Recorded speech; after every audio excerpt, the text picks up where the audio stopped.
நீங்க தைரியசாலிங்க அப்படின்னு நினைக்கிறவங்களுக்கு எல்லாம் பயம் இல்லைன்னு நினைக்கிறீங்களா?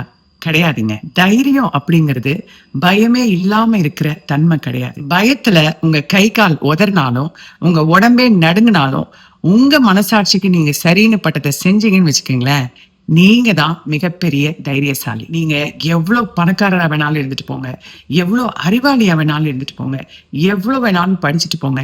இந்த தைரியங்கிற இந்த மேட்டர் இல்லைன்னு வச்சுக்கோங்களேன், சின்ன சறுக்கல் வந்தாலும் சரி, ஒரு சின்ன தோல்வி வந்தாலும் சரி, ஒரு வியாதி வந்தாலும் சரி, மூளையில போய் முடங்கிடுவீங்க, பயந்துருவீங்க.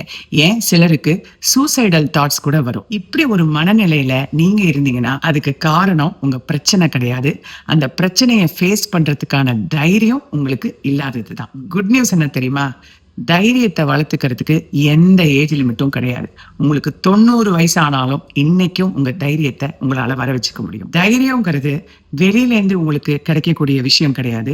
உங்களுக்குள்ளவே புதைஞ்சிருக்கிறது. நீங்க தான் கண்டுபிடிக்கணும். இன்னையில இருந்து உங்க வாழ்க்கைய வெற்றிகரமா வாழ்றதுக்கு உங்களுக்கு என்ன தேவை அப்படின்னு கடவுளே உங்க முன்னாடி வந்து கேட்டாலும் நீங்க என்ன தெரியுமா சொல்லணும்?